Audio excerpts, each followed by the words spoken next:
welcome to our summer series. This is the DuBois Scholars Institute, and this is our summer series, Wealth Matters. We're gonna have 3 panels over the next 3 weeks. Today is our first panel, The Origins of Wealth. And then we'll have 2 more next week, Building Private Wealth, and then in the 3rd week, The Role of Wealth Today and the Future. So we're very excited to have everyone. We have our students here. We also have parents, faculty, staff, alumni, and friends of the Institute. For those of you who are not familiar with us, we are the W.E.B. DuBois Scholars Institute. We are an educational organization. We provide academic and leadership training services to students who range from middle school to high school. During the summer and during the school year, we push our students and have very rigorous educational offerings, and we also aim to instill in our students a commitment to being positive change agents and sharing their talents to the betterment of their communities from which they come. And so we've been around for over 30 years, and in particular with a focus on students from underserved and marginalized communities. I am Damon Jones, so I'll be hosting today. I am on the board of the DuBois Scholars Institute, but I'm also an alum. So I'm a product of the program. I was in the DuBois Scholars Institute in 1997. It never gets easier to say how long ago it was that I was in the program.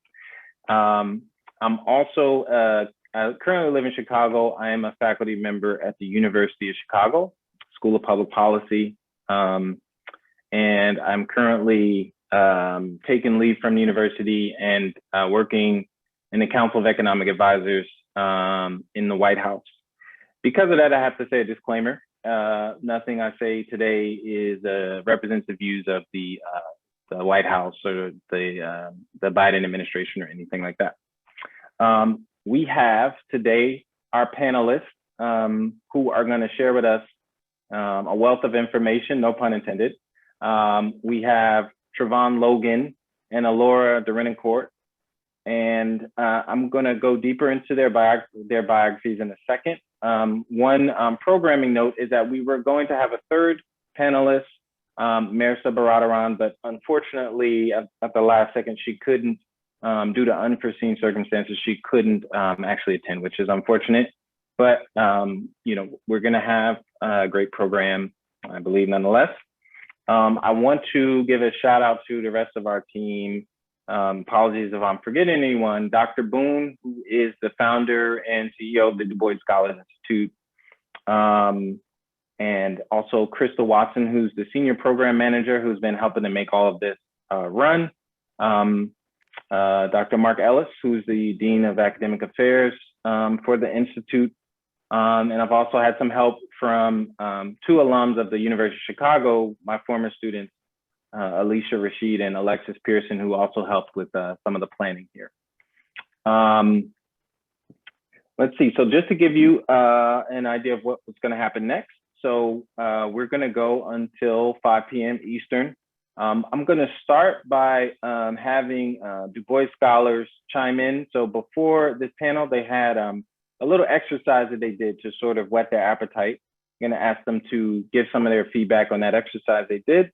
Then we're gonna have a little pop quiz. This is this is summer school, so there is gonna be a pop quiz. And then I'm gonna move on to the panel discussion.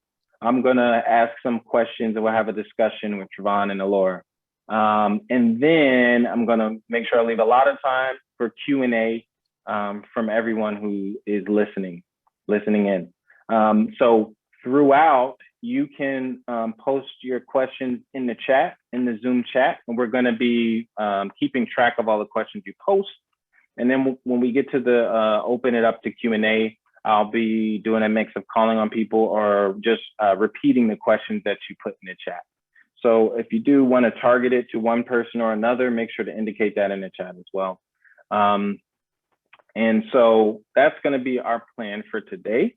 And so let me start first. I'm gonna see if some of our students can give us some feedback. So we had the students do an exercise called "What is Wealth?"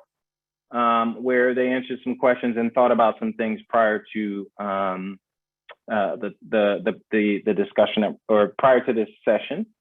And so if you are a DuBois scholar who participated in that, you can use the raise your hand feature to indicate that you would like to share your response to some of these prompts.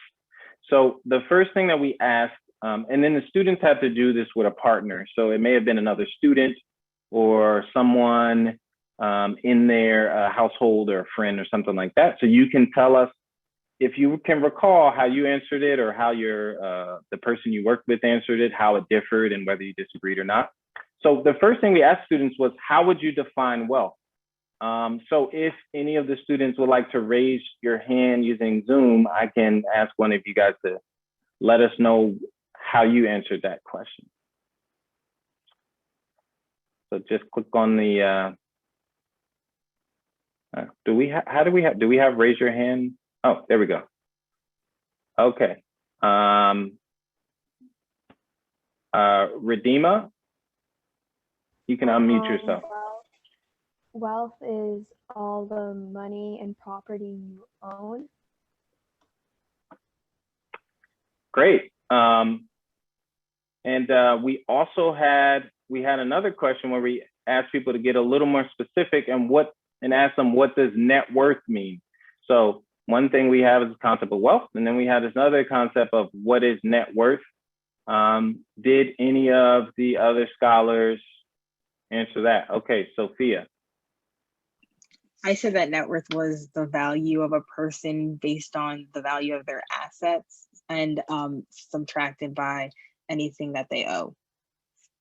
Got it. So there's just not just what you own and the value of your assets, but there's also what we call liabilities. So those are things that we subtract off to get your net worth. Okay. Now we asked the students, what are some of the things that your family may have that adds to your measure of net worth for your family? So any students want to flex on us and let us know what kind of assets you have. Courtney. So I noted for that question, like our my parents' checkings and savings accounts, like any businesses they may own that adds towards their net worth and stuff like that. Great, great. Now, on the other hand, we asked also, what are things that your family may have, that you and your family may have that subtract from your net worth? So liabilities. Let's see, Ariana, do you want to chime in?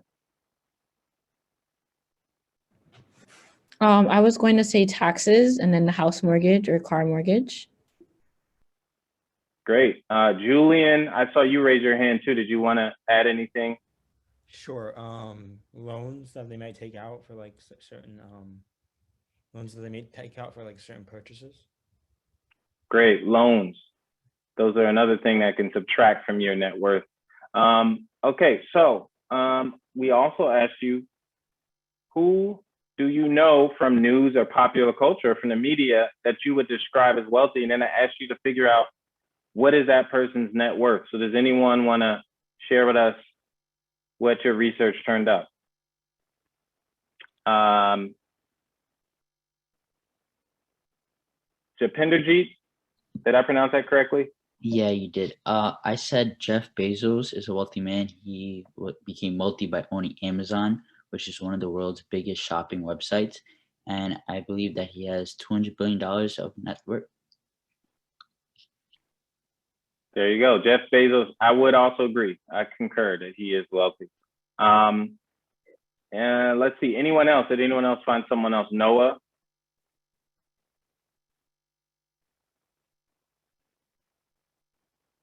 I would say Caroline Kennedy. Okay.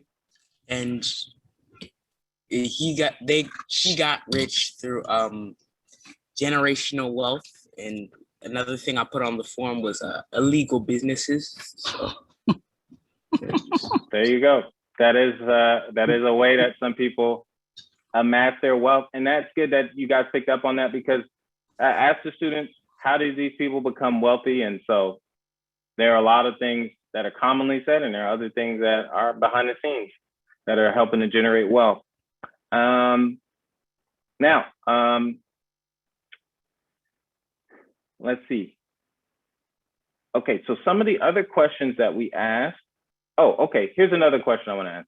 I asked the students, what is the difference between these measures of wealth, median wealth and average wealth? So those are two different statistics that we report when we talk about how wealthy people are.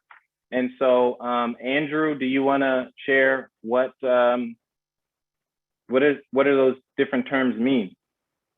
No pun intended. Median. I said that average wealth was the sum of all the wealth of everyone divided by the number of people, and that median wealth is if you list from least to greatest, the least amount of wealth to the greatest amount of wealth, and the value that's in the middle of all of them would be the median. Right. So the median is going to give you 50% of the people are below, 50% are above. The average adds everything up. And so one thing to keep in mind when you're hearing the news is to make clear, is that an average or is that a median? The average is going to be pushed by the ultra wealthy people. That's going to cause the average to go up. The median is going to be a little more representative of what's going on for the average person, not the average amount of wealth.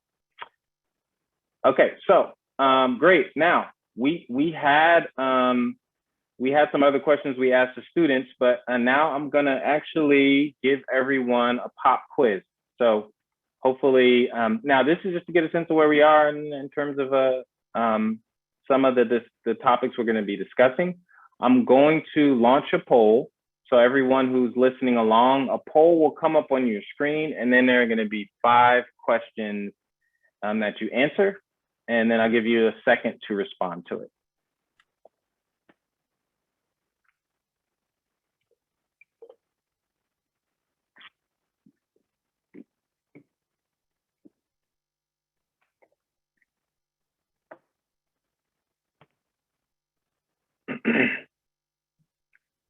Does everyone see the poll?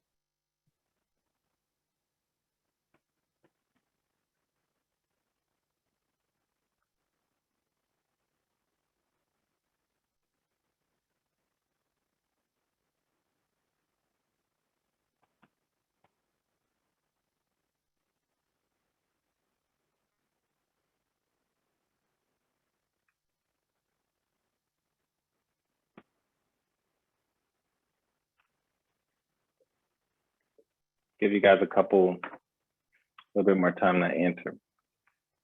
Oh, and this is just to get a sense of what you think. So no need to Google this.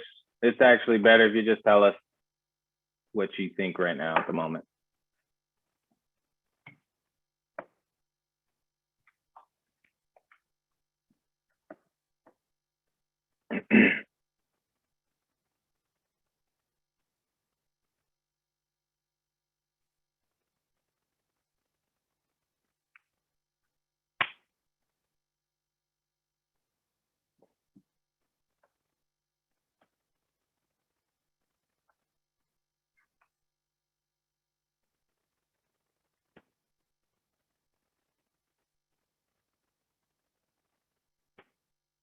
Okay, we got people are working their way through the survey. I'm giving a little more time.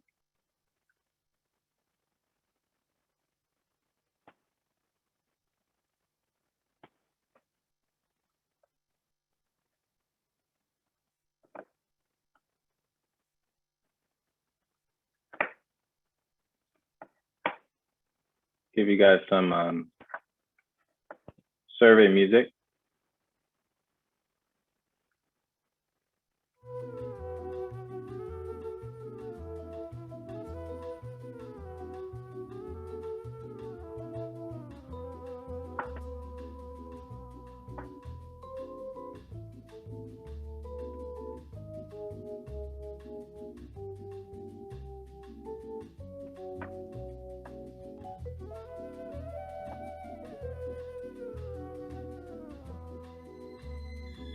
Okay, if anybody else wants to participate in the survey, make your final choices.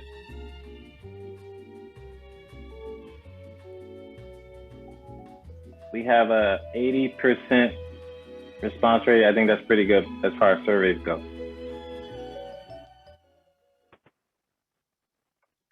All right, so I'm gonna end the poll. It's your last chance. All right, so I hope should be able to see the results of our poll. Okay, and so that should be on your screen right now. The first question asked about in 2019, what was the median wealth for Black families? And the majority of the question I got the most responses is correct. So it was about $24,000 median wealth for median net worth for Black families. And for Latino families, that is also correct, or the majority of people, or the most popular answer is the correct answer. So it was 36,000. All right, the next question, part number 3, asks, how much larger is the median net worth for a white family relative to the median Black family? And actually, it is 8 times as large. So we underestimated a little. A lot of people did respond with that. It's 8 times as large. And then, so if you do the math, because we know what it is for Latino families, it's median white family is 5 times as much wealth as median Latino family. Now, the question number 4, what is the main driver of the difference in Black and white family wealth? And so there's no right answer here. This is just to get a sense of what people may think. And actually, part of what we'll learn today and talk about is what we know from some of the research that our panelists have done. So we will get into that. And then we have a lot of support for reparations. We have some questions though. There's some people say it depends, should there be reparations or not? The things we're gonna talk about today are gonna be related to these questions. So that was just an introductory poll to get everyone engaged or to whet your appetite. So now let me move to our panelists, to our main event. So let's, as I said, well, actually what we're gonna start with, and especially because we have our students, we have our scholars here who are themselves in middle school and high school. They are at the early stage of their educational career and their professional careers. And our guests on the panel are more established. They're very interested in these topics of wealth and race, and they've been very successful. They're probably not going to toot their own horn. So I just want to say that for people who don't know, we have, it's a very big deal that we're able to get everyone on this panel that we have over the next 3 weeks, including today. So we have some experts in the field on the history of wealth and race, and actually 2 of the preeminent economic historians in the field. So with our students who are aspiring to pursue a number of different paths, and in the future they'll have a lot of choices and options, I wanted to start by asking you both, how did you come to choose the path that you chose, and what are, briefly, what were some of the key steps? What were some of the things you had to do to get as far as you have, to be as successful as you have been? So let me start with Alora. Hi, everyone. Thanks so much for having me. I'm Elora Derenoncourt. I'm an assistant professor of economics at Princeton.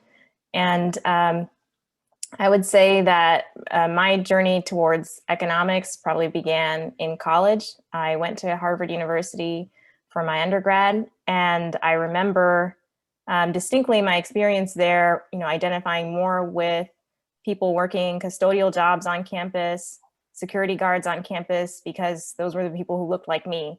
And I became involved in various labor activism on campus, because the campus unions would renegotiate contracts with the university and they needed student support.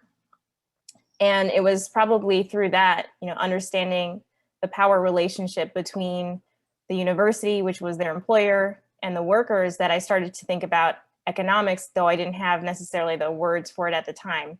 And it took many, many years of learning more about the field of economics. So I would have benefited from an event like this for sure, to realize that that's what I wanted to do. And a very important turning point for me was after college, I got the chance to work as a research assistant for an economic historian who worked on the economic history of slavery, actually is now my colleague at Princeton, Leah Bustan.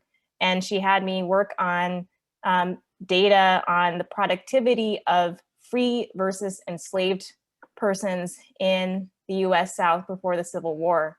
And seeing the differences in productivity, higher productivity of the enslaved, was a way for me to see coercion through numbers and see the violence of slavery through numbers.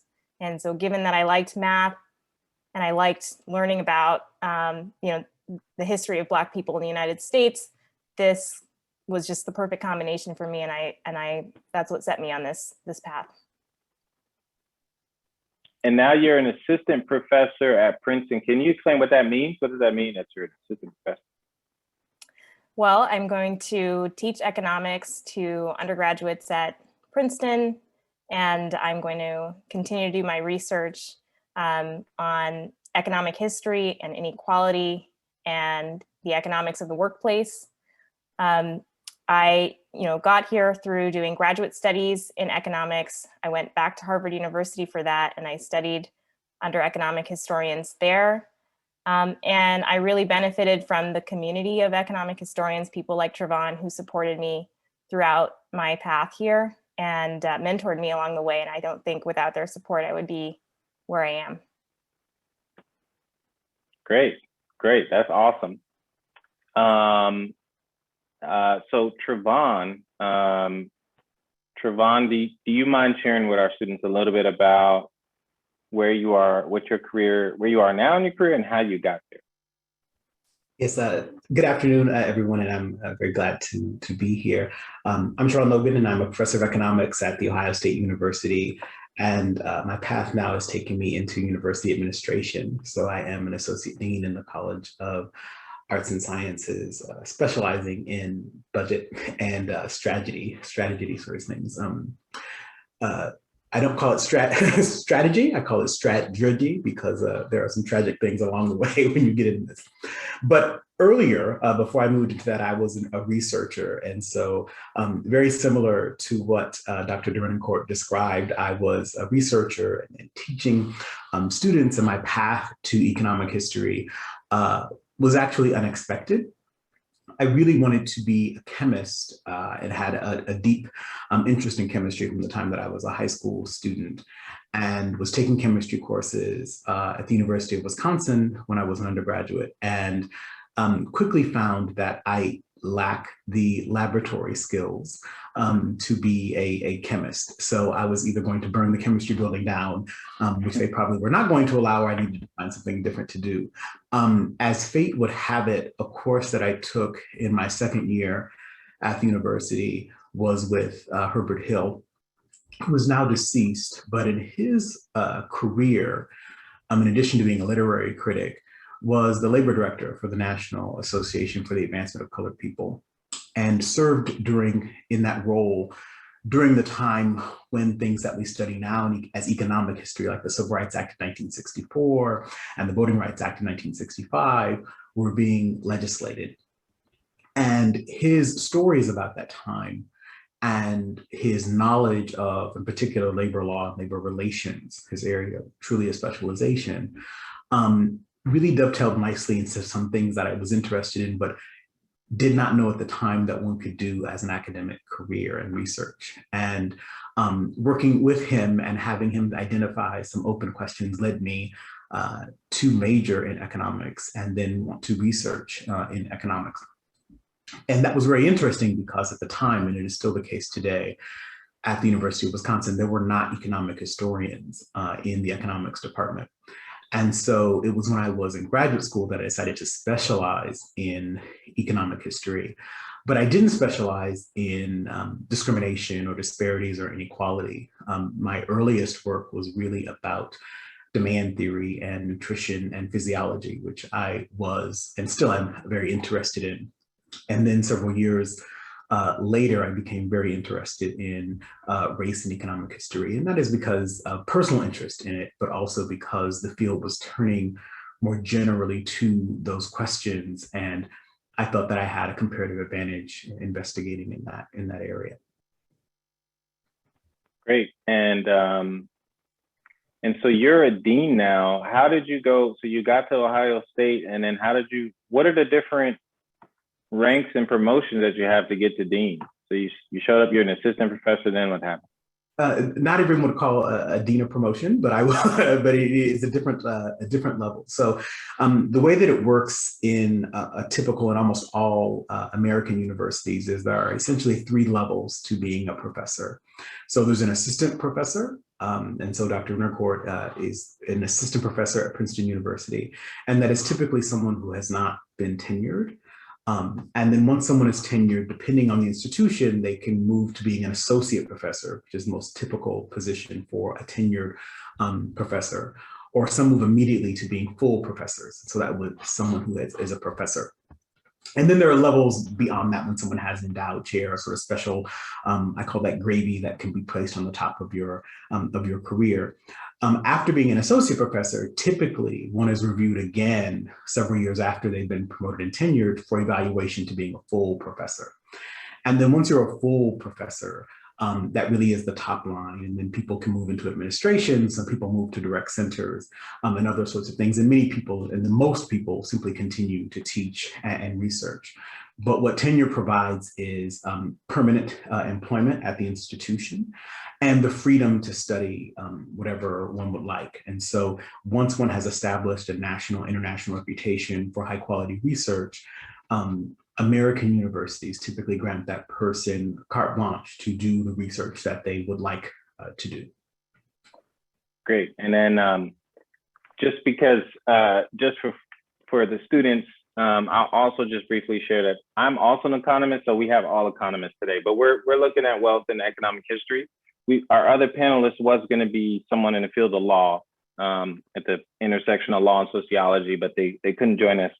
So you're getting all economists today, but I just so the students know, I was a DuBois Scholar in high school in 1997. So that was the first time that I saw professors, that I was sort of in a college environment. First time I saw Black professors and things like that. I think that like planted the seed for me.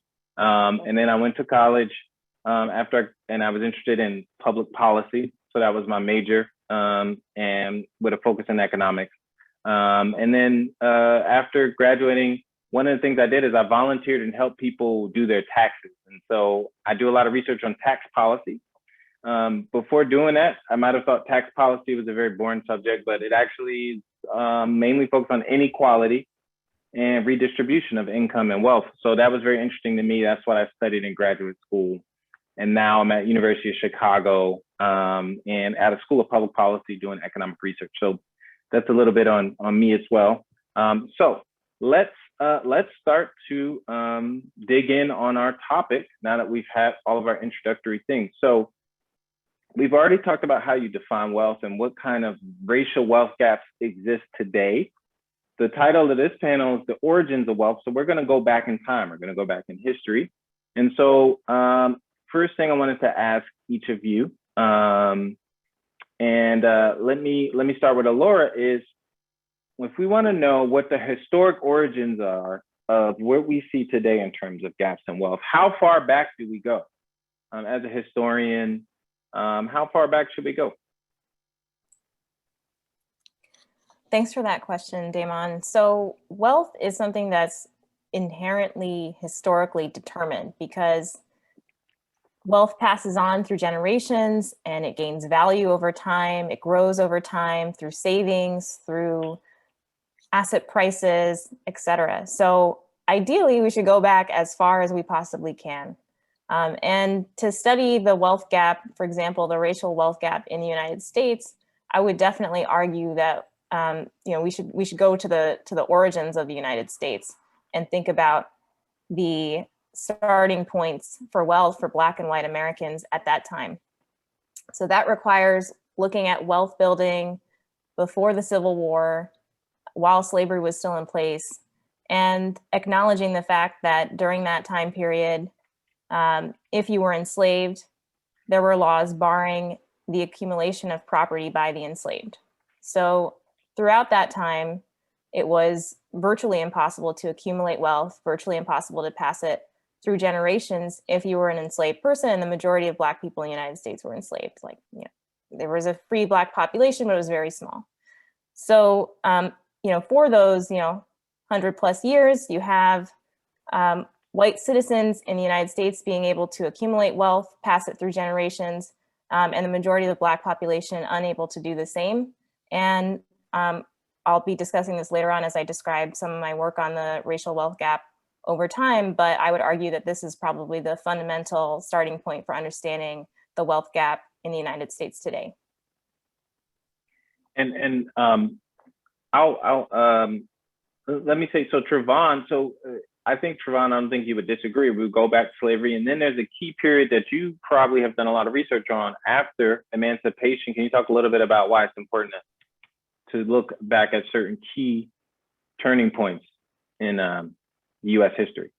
Yeah, let me make 2 points about that. One thing I want to stress before moving to the post-emancipation experience, and there are a couple of different ways of looking at that piece, is to understand that when we talk about what happened during enslavement, not everything is going to be capitalized into wealth, right? So a lot of things that we think about are, well, the people who enslaved people had huge profits. They were using cash crops, and those cash crops had prices that were accelerating because of worldwide demand for particularly cotton, right? And so a great book that if you're really interested, you might want to read is by Sven Beckert called Empire of Cotton. And cotton is really one of the things that leads the United States to lead the world economy by the end of the 19th century. So there's that piece of it and the wealth that enslavers had. And you can think about what piece of that wealth would accrue to the enslaved. But there's another dimension of enslavement, which is just direct harm that was not capitalized into profit. Right? So you can think about enslavement as pushing someone to work really hard and then being really productive and not getting a share of that. But there's also violations of people. For example, we know that enslaved women were worked until about a week before they gave birth, and gave birth to some of the smallest children that we've ever seen for human populations. And about 2 to 3 weeks later, they were placed back into the field. That is not related, actually, and we know from things like whippings and other forms of punishment, they were not related to productivity. They weren't related to this profit that we think about that gets capitalized into wealth and then is intergenerationally passed on. Some of this stuff was just abuse, right? And so you have to think about what you would do legally to compensate someone, the descendants of someone, for abuse. Probably the best analogy I can use for it are these settlements, for example, that we're seeing increasingly when police kill someone. And the person who was killed, of course, does not receive anything, but their family receives it because of the harm that was done to that individual. So when we just concentrate on wealth, I just want to emphasize this point, is that there's a whole lot of other stuff that is not being discussed, for which perhaps descendants of American slaves will be entitled to some form of compensation. So anything that just equalizes wealth is probably going to understate what would truly be owed if we were really thinking about a legal system that was going to do justice to the harm that came with enslavement. But what we have historically is after it's over and there isn't an Emancipation Proclamation. I was speaking to my nephew over the 4th of July holiday, and he asked me, when did slavery end? And I was like, that's a really good question. It didn't end on one day. So it didn't end on Juneteenth. It sort of happened over a period actually of years throughout the United States. But we'll just pick a Juneteenth day and say that's the day that really it ended everywhere in the United States. One of the first things that the formerly enslaved wanted to do was to quickly involve themselves in the political process for the purposes of wealth redistribution. And people tend not to understand this very well, but at that time, the United States government, the federal government, had for several decades, essentially since the founding of this country, participated in large-scale wealth redistribution schemes. In other words, selling land to citizens for the purpose of populating the land, of moving Native Americans off of the land, and either giving land away or selling it at far below market prices. And all of that is a land redistribution scheme. Someone's selling you for something, selling something to you for less than what it is worth. They're wanting you to buy it and they're wanting to encourage you to purchase it. Or you can simply give it away. And though both of those things were happening dramatically. When people think about public universities and people say our university has a land grant mission. So for example, Ohio State University has a land grant mission that was founded after the Morrill College Act. What happened is states were given a lot of land from the federal government and sold that land to establish these universities. And that land was almost exclusively sold and distributed to white people. And in fact, Black people were barred from the process of owning that land. And so when you have homestead acts and other sorts of things that the government was participating in, it was a part of wealth accumulation. At that time, historically, owning land was one of the key vehicles to wealth. And the formerly enslaved understood this intuitively. They understood that the people who owned land were the people who were politically powerful, were the people who actually had the ability to do as they pleased in a capitalist economy. And so they were seeking to find ways in small scales at the state level and local level of trying to get access to wealth for themselves. And they were thwarted really at every turn. They were successful in establishing a public education system in the South, but that quickly became something that was racially disparate in terms of the funding that Black students received versus white students. But what never occurred immediately after emancipation was any reconciliation or even a basic attempt to try to establish for Black people who had recently been enslaved some form of compensation that would give them some access to wealth. So a lot of what we see at the present in terms of that wealth inequality in the quiz that you gave, Dr. Jones, is about the present differences that stem from a historic difference in wealth between Black Americans and largely everyone else, but historically that would have been white Americans. Great, great. And one thing I'll chime in too, in terms of going back in history, you go back to enslavement, which predated the US, and you probably want to go back before the US became a country itself, and also think about the land that was here and the people that were here on the land before, you know, colonists got here. And so native people who were here, and the land that was sort of, as Trevon mentioned, given to different people by the US government and taken from those who were here before them. Great, so next question I wanna ask.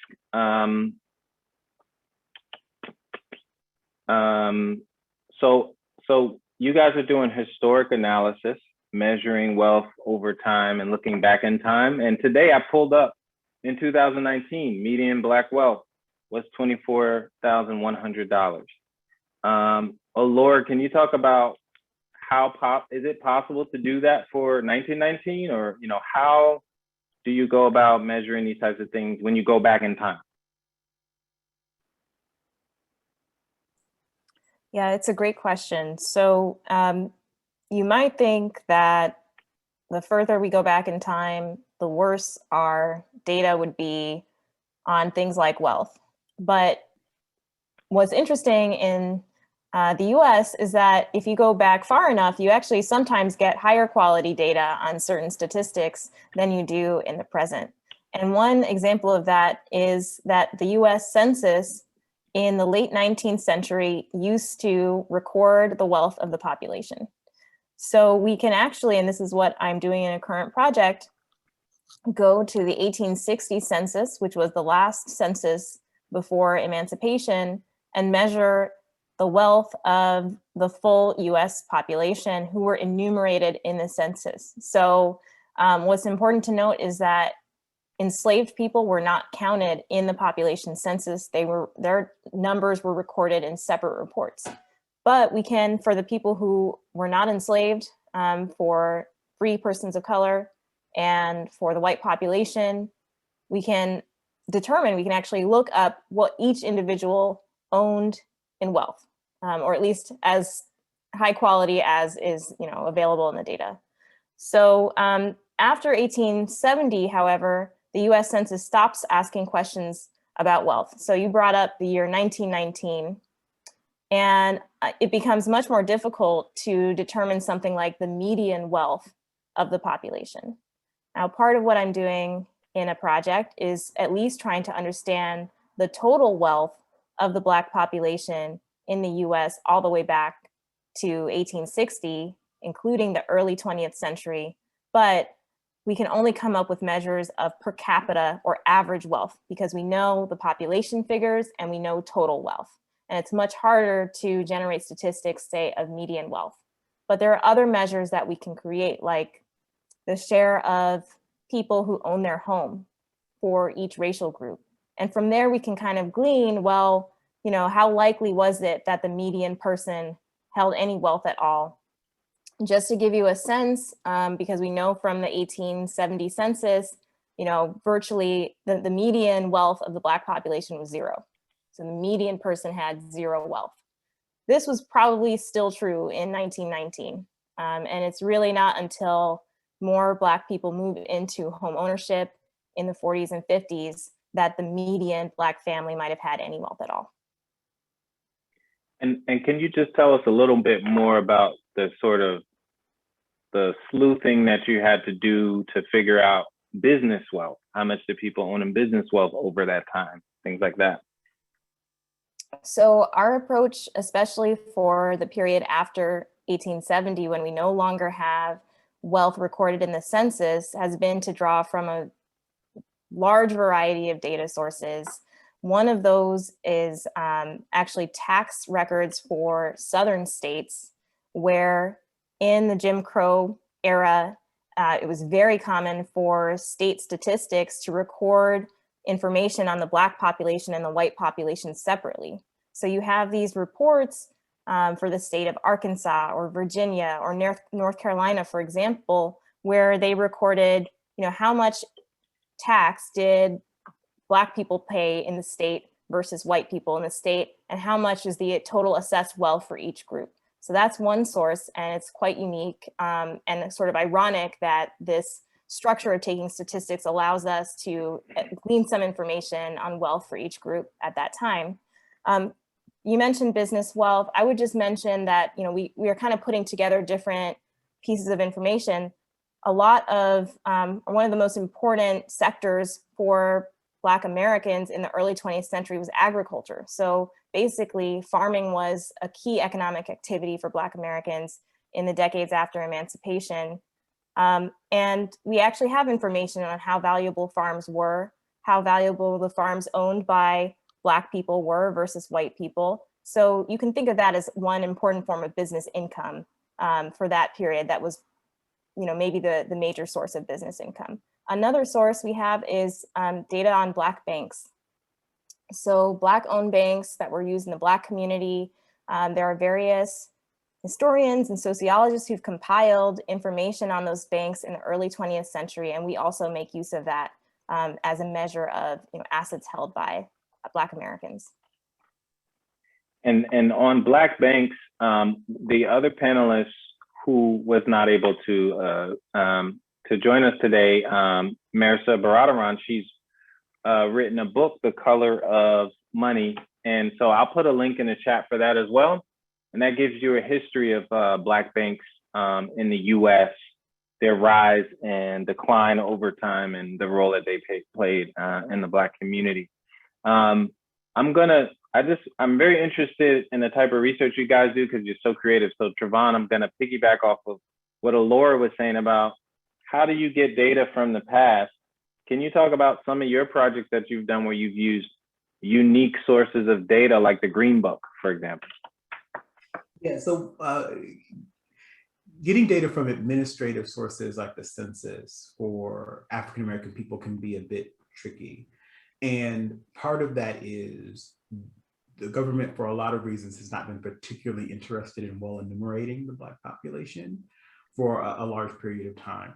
So there were also some tactics of having deliberately poor enumeration of Black people for political purposes. And that's another important part to make. So some things you can get back from, though, are sources that African Americans have created amongst themselves. And so their own, for example, business directories. So what Dr. Derenoncourt was mentioning about Black businesses is that in many localities, and this really is something in the 20th century, you would find, for example, local Black business directories. And that's one way of trying to find African-American businesses.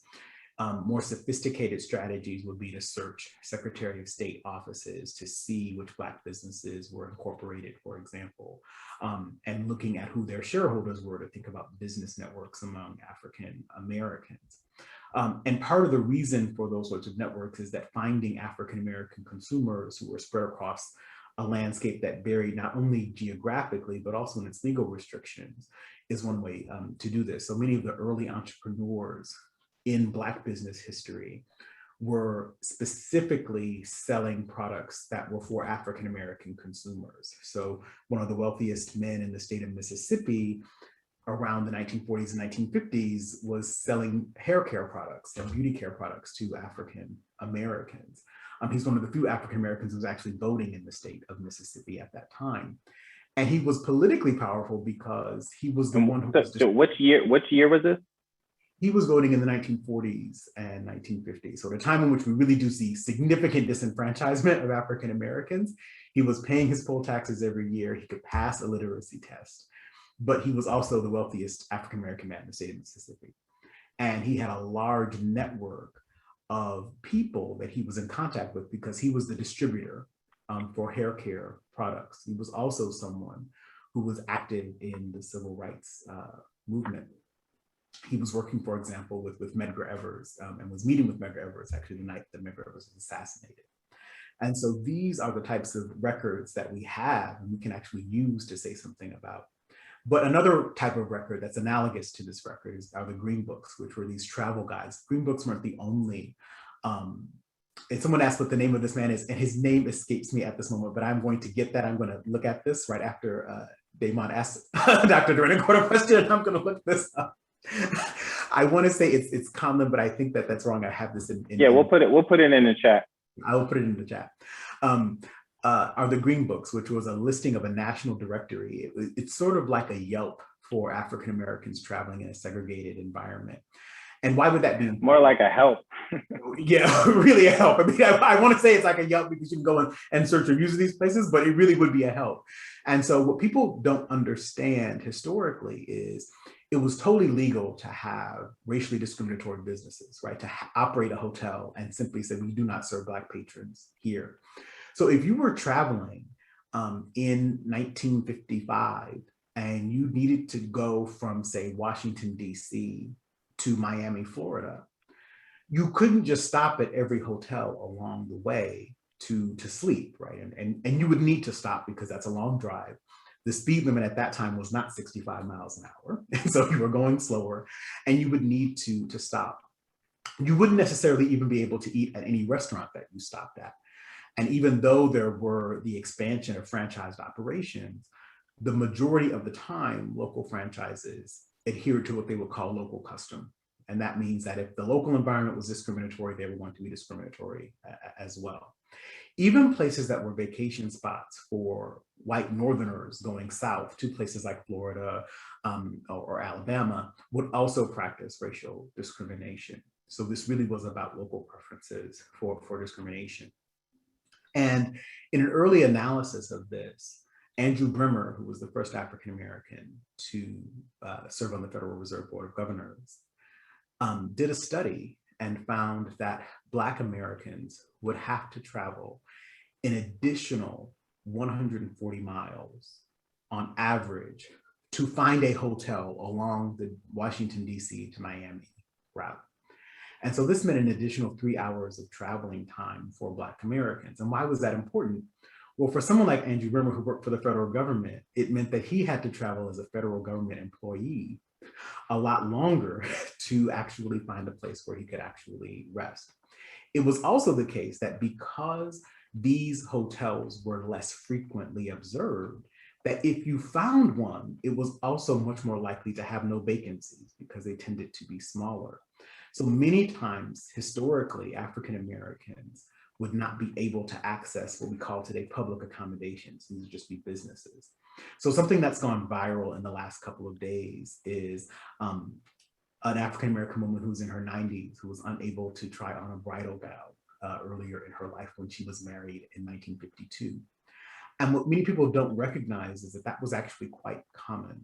If you were shopping as an African American in a central business district in a lot of cities in the United States, and so this is before malls, but just think about going to, I don't know, Macy's or some other big department store.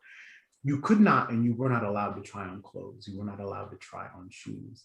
And if you purchased an item, you were not able to return it. And so what people would do is they would draw outlines of their foot on a piece of cardboard and then go to the department store and try to find a shoe that they hoped would fit them. Or you would measure yourself and then measure the clothing, but you were not able to try it on. So these daily sort of things that were happening to African Americans are recorded in oral histories of African Americans and recorded now in narrative histories. But many of those data sources are recorded idiosyncratically. When I say idiosyncratic, I mean somebody might have access to a lot of these things and somebody doesn't have access to any of them at all. So a lot of the work that we do in this field is trying to find those really idiosyncratic sources. So we've taken the green books and we've now digitized all of them and we've geocoded all of their locations. We've also looked at other sources of business directories from small locations. And in a related project now, we're going to the National Archives because we want to look at telephone books. And what do telephone books tell you? For one, the telephone books are all actually at the National Archives, and I didn't know this until a couple of years ago. Why that would be important is that it can record the businesses that we see in Black business directories, but now we can trace how long those businesses remained in existence. Because every year, the telephone directory is published, and we would know how long those businesses remained and stayed in that particular location, because that's one way of knowing how long they've stayed in business. So you have to be creative, and it can be really time consuming to do these sorts of things, but it really is about uncovering this hidden history that we simply don't know about from other sources. Great. Okay, so the people are getting very interested and engaged with things, and so questions are starting to pile up in the chat. We'll get to those in 1 second. I'm going to ask 1 or 2 more questions, and we're going to open it up. So first question, or next question, over this period of time, what can you guys talk about government policies? Were there any government policies that contributed to the way that the path of wealth in, say, Black or white communities has evolved over time?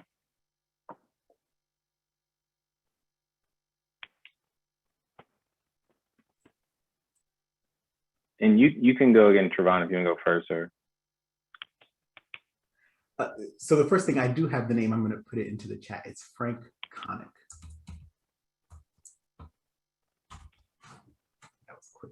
The guy that was wealthy enough to vote, the only Black person wealthy enough to vote in Mississippi. Yeah, he really was a patriot. He wrote actually to the mayor of Jackson, Mississippi, and said, I'm really glad that you're investing in the parks, but you're not investing in any of the parks that serve African Americans, and I can't support you. And he was somewhat insulated from his wealth and his political connections, but that was dangerous at that time. But getting at your question about government policy, there are many policies, and I think we have to separate them in a couple of different ways. There's federal policy. So I was speaking of earlier, sort of land redistribution, that's a federal policy. The federal government is giving away or selling lands that they own. States also have policies that they can enact at the local level. For example, you might encourage, and you see these in news reports many times, they'll say, well, we're going to encourage this business development by having this business pay no taxes or no property taxes if they're going to have their facility here because they're going to employ so many people. That's also a tax policy and a government policy. That's a local policy. You might see policies that lead to lower tax rates on particular businesses, for example, as government policy. And a lot of this is sold and talked about as business development. But one of the missing pieces of that is that those businesses that are being developed can be disproportionately not owned by African-American people. One of the things to know about Black businesses is that 96%, or it's 94%, of Black businesses have one employee. And so Black businesses are incredibly small on average. And part of that is a lack of their access to capital to grow their businesses. We saw this most recently, so not even thinking historically, but thinking about today, 2020, 2021, when the PPP, Paycheck Protection Program, was rolling out to save businesses. What it required and what the government required was that your business have an existing relationship with a large commercial bank. And what we found really quickly was that many Black businesses have no relationship with a large commercial bank because they have no interest in having a business relationship with a large commercial bank. The first thing is that many of these banks have engaged in discriminatory practices historically against Black businesses. And second, the businesses are too small for these large banks to want to engage them, for example, in business relationships. So many African-American businesses, ones that are very successful, actually have relationships with fintech companies or these electronic banks, these internet banks, for example. And those internet banks were not used to distribute these loans.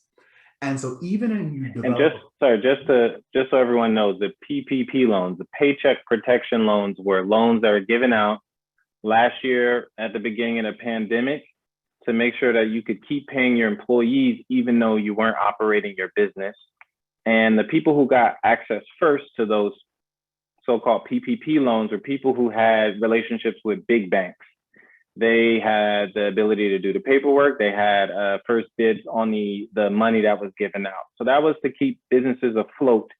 And as Trevon is saying, smaller businesses who maybe use online banks or didn't have these, or credit unions, or what we call community financial development incorporations, they didn't have as easy access to this money to keep their business afloat. So that's just to clarify for people who don't know what PPP stands for and what that was. And piggyback off what you just said, Dr. Jones, it's perverse because the businesses that really need money in a pandemic are the small businesses who really can't do and shut down for a month. They don't have what we would call liquid capital, right? They don't have cash in the bank that they can just hold themselves over for a month when everybody and everything is sort of shutting down. So the smallest businesses are the ones who need this help from the government the most. And these were the businesses that ironically were the ones who were going to get the least help, certainly immediately, right after this point. And part of it is because of the way that these businesses are structured and the way that federal policy was rolling out aid to those businesses, right? It's not the fault of a small Black business that they don't have a relationship with a large commercial bank if they don't need to have one. But now it becomes a problem when the government wants to help small businesses, but then says as a condition of help, you have to have this large relationship. So this is one of the reasons why President Biden revised that program after his inauguration to try to help these businesses. What we also know is that the pandemic, by the time that Biden was inaugurated, had been going on for nearly 9 months. And many of those businesses, those Black businesses, had closed. So Alora, one thing that maybe people don't make the direct connection to wealth, but there may be an indirect connection. That is also government policies, minimum wage laws, and who is covered by those minimum wage laws. Can you talk a little bit about, because some of the students were interested in your research on the minimum wage and who had access to it and who didn't, and how that might affect how much wealth they could build up over time? Yeah, absolutely. I'm happy to speak to this. You know, it's just a reality about virtually every policy, government policy in the United States, that once you start digging into the history of that policy, you realize that it has some fundamental connection to racial politics and the history of racial politics in the country. And one of the examples of this is the minimum wage. So when we hear about a federal minimum wage, you think that's a floor, that's for all workers, it's universal, and no one should be paid below it. That's kind of the spirit of having a federal minimum wage in the first place. But when the minimum wage was first created in the US in the 1930s during the Great Depression, so it was part of this effort to help, lift up poor workers and their families, there was a big battle between Franklin Delano Roosevelt and particularly Southern congressmen who objected to the idea that their workforce was going to be held to this standard and that employers in the South were going to have to pay a minimum wage. And, the undercurrent there was, we don't want to have to pay the help. We don't want to have to pay Black people working for us a minimum wage. The way that this became, codified, solidified into the law was to exclude certain occupations from coverage by the minimum wage. And those occupations were things like services, retail, restaurants, hotels, schools, hospitals, and agriculture. So basically you could cover, most of the jobs that Black people had access to at that time. And the consequence of that was that when the minimum wage was put into effect, many Black workers did not enjoy those increases. Finally, in the 1960s, and this was really part of, the civil rights movement wasn't just about voting rights, it was also about economic rights. One of the demands of the civil rights movement was to expand the minimum wage to actually cover workers who had been excluded, because those leaders knew that Black workers had been systematically excluded. And in 1966, the minimum wage law was changed so that retail, restaurants, et cetera, were included finally. That actually had a very big impact on the wage gap between Black and white workers, because Black workers had been concentrated in those industries and jobs that didn't have the minimum wage before, and now they had it. This is important for wealth building too, because of course, when we think about what goes into your wealth, one of the most fundamental things you can do is save from your earnings. But your earnings are determined by what kind of jobs you have access to and how good those jobs are. And the minimum wage is something that can improve the quality of your job because you get paid more. And so that can directly translate into wealth and also intergenerational wealth, because as you save over time and pass on to your kids, the wealth that you earned through your income is really important. So let me just, I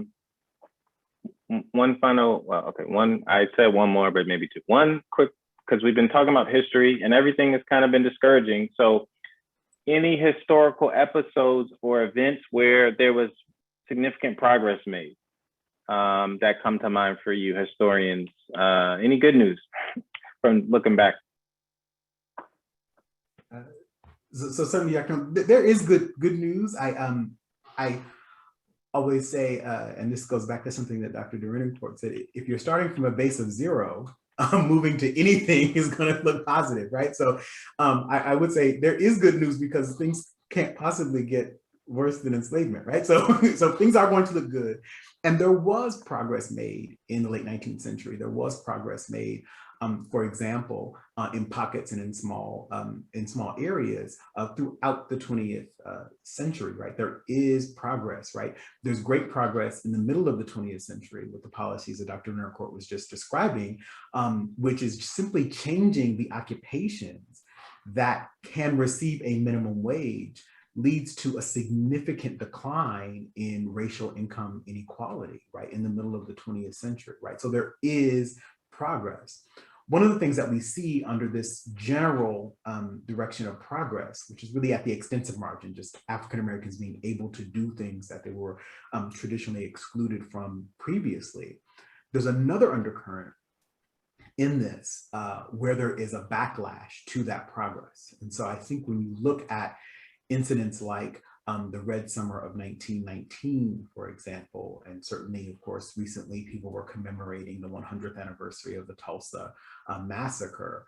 There are instances in which when African Americans have accumulated, particularly as a community, accumulated wealth or established African American business districts, that they are prone to be attacked and they're prone to have their wealth literally stolen from them historically. And so there are these instances. One of the instances that I have investigated and that Ida B. Wells investigated, who was a historian, who was a journalist documenting lynching, occurred in Arkansas, a small little rural community in Arkansas, where Black sharecroppers and Black landowners wanted, which would be under any capitalist system, their right to be able to sell their cotton to the highest bidder for their services. They, in trying to negotiate those better terms, found themselves the victims of a race massacre, and then subsequently found their property stolen from them if they were landholders. And they were also placed in jail, and they were sentenced to death. Those convictions were subsequently overturned. But in this little community, Dr. William Darity of Duke University and I estimated that it was literally millions of dollars that were stolen from these African Americans. Millions of dollars at that time. Millions of dollars in contemporary dollars, hundreds of thousands of dollars at that time. And these sort of incidents were happening location by location over space. And so there is progress. I certainly don't want to have a pessimistic story that there has not been progress, but there are two things that I think are important to recognize, is that there has been backlash. And more importantly, when there has been this backlash, the people responsible for this theft, the people responsible for these murders have not been convicted. So it is a continual pattern of African Americans never being made whole when they have been the victims of economic injustice. So there has been progress, but when there's been too much progress, there's typically some way of placing brakes upon that. And then there is a way in which African Americans are not made whole in that process. And just to add another slice of positive bread on top of the sandwich, what about during Reconstruction? What did you see when people were getting elected and getting political? You know, there was a lot of promise there, maybe not fulfilled, but what kind of potential did you see during that period after emancipation? This is great. Immediately after emancipation, one of the things that we see and that we're still talking about today is African Americans were enfranchised. And this enfranchisement actually happened before the 15th Amendment to the United States Constitution. The enfranchisement happens with the Reconstruction Act, because immediately after Reconstruction, Southern government sort of outlawed slavery, but said, you know, the only people who are going to be voting are landowning white men, and we're going to, and these are our new state constitutions, and let us back into the Union. And radical Republicans said, this is absolutely unacceptable. You have to have racially non-discriminatory voting in your states for your state constitution. And that is what brought several million African-American men into the political process in the United States. It probably is an undersold, complete revision of America's democratic process that was unanticipated even at the beginning of the Civil War. So people thought that there might be an end to enslavement, but they really weren't certain that African Americans would have the full rights of citizenship that would include voting, for example. And part of the reason for this is that many northern states have restrictions on the franchise as well, right? So even states like Ohio, where I'm at right now, have lots of restrictions on who could actually vote and how they could vote. There were poll taxes in northern states, and these states, in fact, had not had racially neutral voting previously to the Civil War. But once African Americans were voting, they did what a lot of people who are voting do. They like to see themselves represented in political office. And so those Black politicians at the local level did a couple of things that they were trying to do to get African Americans access to wealth, which is what they wanted to do was they wanted to increase property taxes. And it's very important to recognize that, particularly in the US South, even though they had high levels of productivity on the land, the South had more land in inventory than the North. So the land in the South was quite productive, but the land in the South was actually maldistributed. Part of this was responses to the Panic of 1837, which left a lot of whites and forced a lot of whites off of land, which led to PD people sort of accumulating large amounts of wealth. And there was also persistent land speculation in the South. And this goes back to this piece I was saying earlier, where cotton prices were increasing.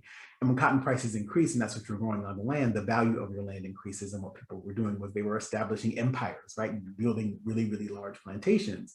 And when you build a large plantation, you purchase a lot of land, you can't immediately use it. You have to clear the land, you have to prepare the land to actually be used for agricultural purposes. So a lot of Southern land was being held in inventory. And one of the things that Southern landholders were doing was they were taking out loans against that land to increase their purchases of enslaved people, and also to purchase perhaps capital that they would invest to grow their estates. And so there's a lot of land that's sitting there that literally is sitting there as forest. It's not proved, it's not cleared, it's not any of those things. And the people who knew that best were the people who had just been enslaved on that land and were working the land that had been put into use, but who saw all of this other land. And they thought, you know, if we had access to this land, we could clear it and we could begin farming and we could start making money ourselves.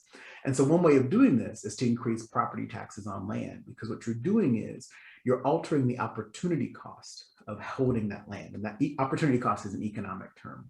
And what opportunity cost really refers to is what you're giving up when you do something else, right? So the opportunity cost of attending this session here to listen to Dr. Grinnercourt, Dr. Jones, and myself is whatever's on TV. And thankfully enough, I'm glad that the NBA finals will come on later tonight. So that's not part of the opportunity cost right now, right? But if you're thinking that you wanted to watch, for example, Wimbledon, or you wanted to watch the European Soccer Championships, for example, that would be the opportunity cost that you're paying if that was the most valuable thing other than this that you're obtaining. So when you increase the property taxes on a piece of land, you're actually making it much more expensive to simply hold that land in inventory. What you probably want to do at that point is either you're going to have to put it into production, and if you're going to put that land into production, you're going to need to hire workers to work that land as you move it into production. So that's one way that African Americans could have labor market competition. Or the other thing is if you're going to start selling the land, because now it's just really expensive to simply hold this land. In either of those instances, it's going to be a way through tax policy that you improve the economic condition of African Americans. And that's what Black politicians were seeking to do. And what I found in my research is that in areas where Black politicians were in power, property taxes were higher and tax receipts were higher for them. And this quickly, though, found itself into, so that's the positive story. And again, I have to go back to history, which is always negative in some of these instances. Those also are areas where African American politicians were met with a lot of violence. And this violence was better violence. This violence was actually being dispossessed and being forced out of office. So there are Black political prerogatives that have always been about wealth accumulation and wealth and the establishment of wealth for African American people, but there has been in American politics a violent resistance to it. Great, thanks. Okay, so I'm going to start weaving in some of the questions that people have been sharing. And also some of the questions, students submitted some questions beforehand. So I'm actually going to make this a double question or a combined question. One thing that the students ask is, how do you yourself create wealth? Members of the panel, if you have created any wealth. And I want to tie that into another question that someone has asked in the chat, which is, as a middle schooler, I'm quoting them, I try to support Black businesses. I've started saving and investing. What tips do you have for us? And I want to wrap that into a question about individual actions. What individual actions can people take to build their own wealth or affect these differences in wealth? And how big of a piece is that to this overall question? How far can that get you? I put a lot of questions into one.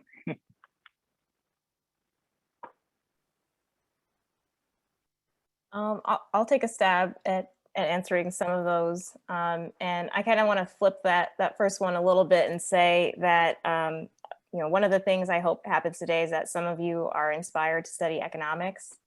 You know, my own reasons for studying economics, you know, were that I liked math and I liked understanding the economic history of, you know, of Black people in this country. What I didn't know was how well compensated economists are.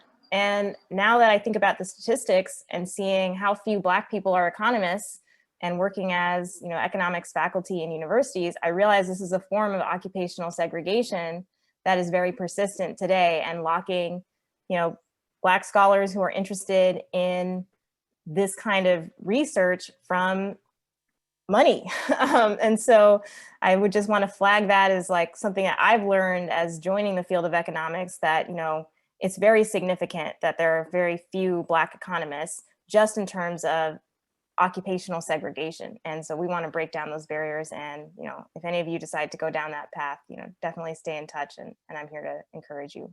The question about, you know, what can we do?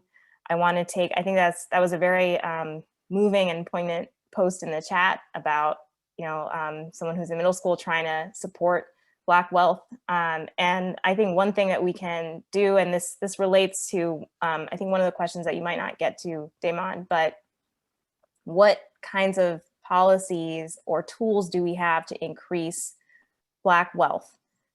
Is it something that we can do around savings? Is it something we can do around the kinds of equity or, you know, assets that Black people are invested in? So there's a huge difference in the composition of Black and white wealth, where for the majority of Black people, wealth is housing or your home.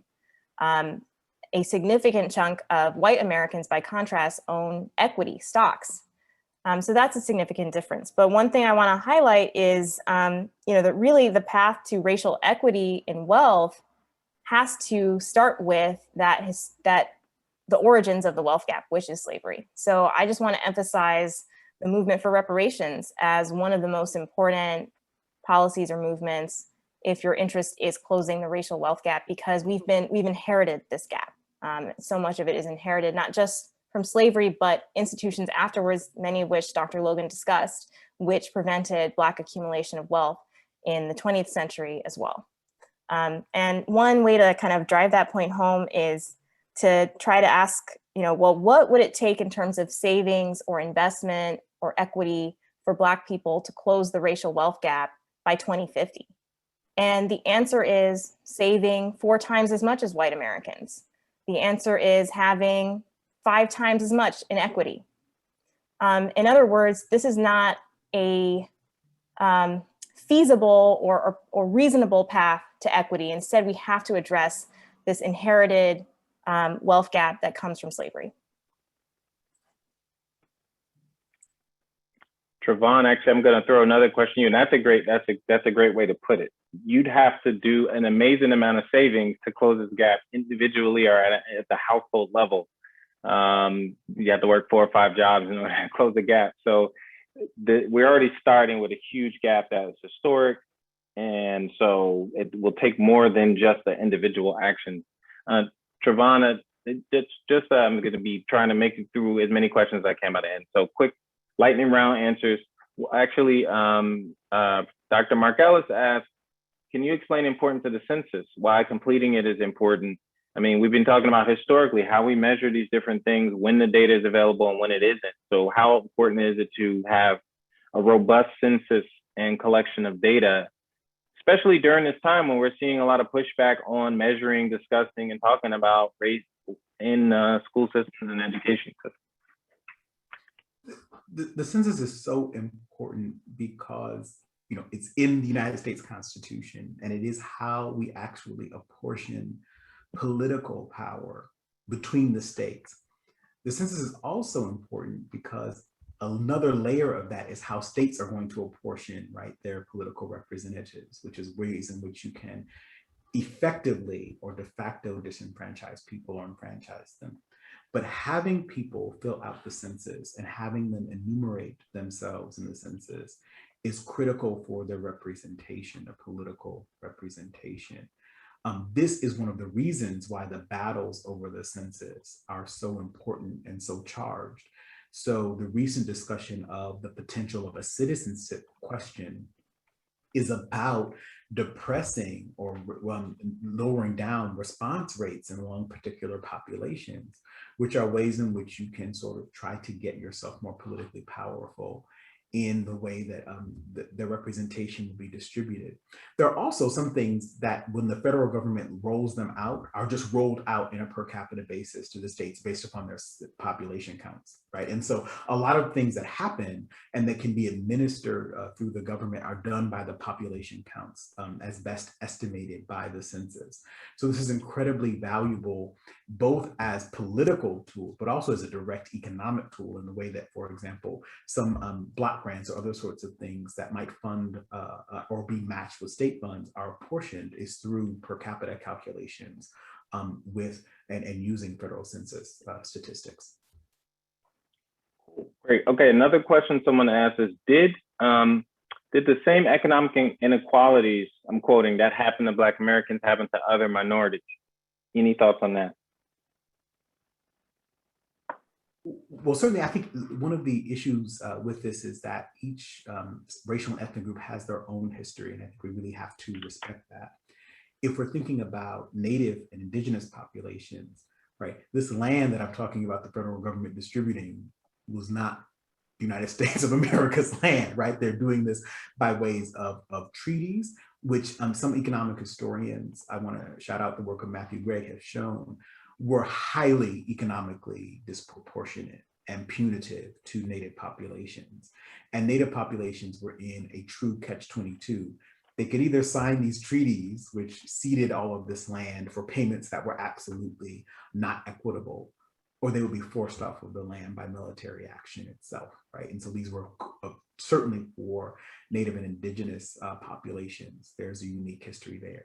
For other groups, for example, such as Latinx population, Asian Americans, for example, they have also faced labor market discrimination and other sorts of harms. And so it's very important to have those cases adjudicated, independent, and being consistent with those histories. Great. So there are some questions people are asking about, like kind of personal investment advice. If you have stocks, at what age should you buy stock? I want to make a plug for next week's panel, Building Private Wealth. So the focus there is going to turn to these types of discussion tips.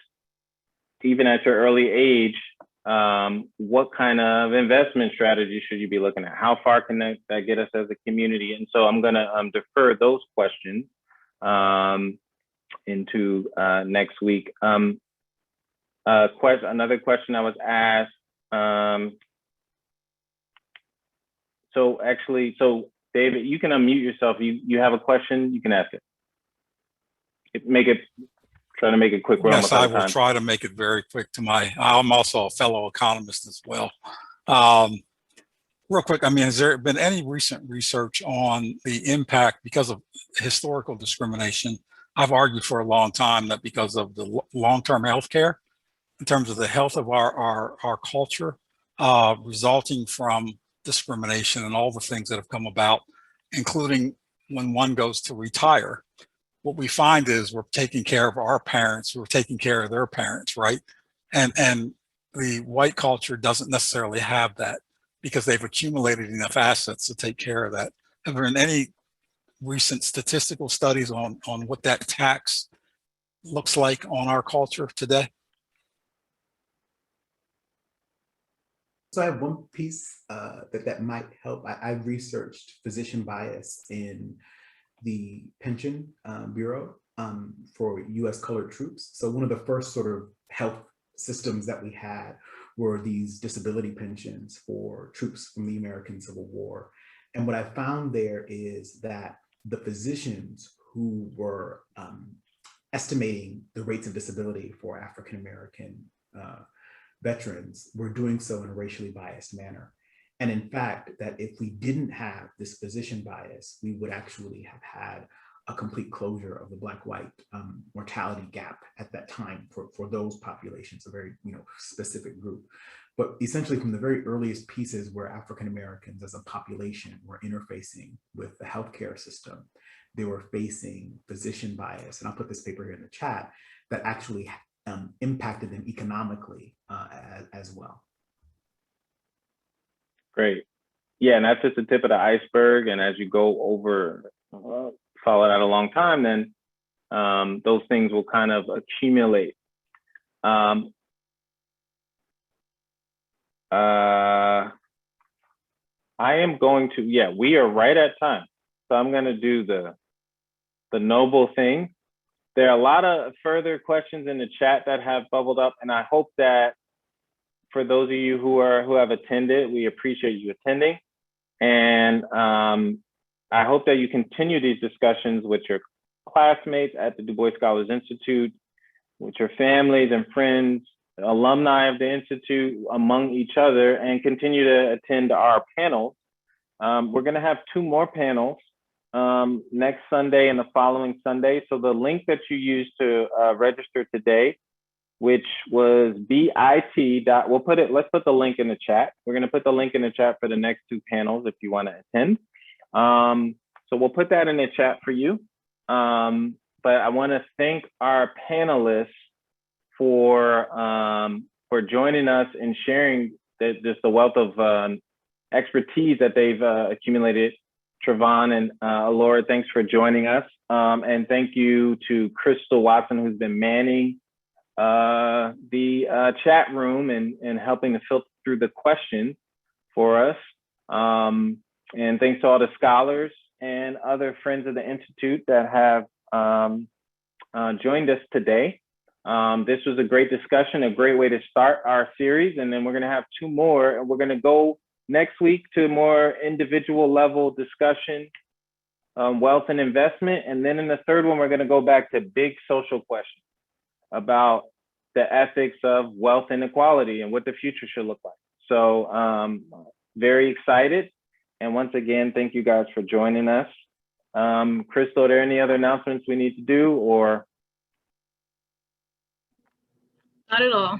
Thank you everyone for joining us. Thank you to all the panelists. I hope that you've all learned a lot. So we wish you the very best for the rest of your weekend and hope that you join us for the next 2 sessions.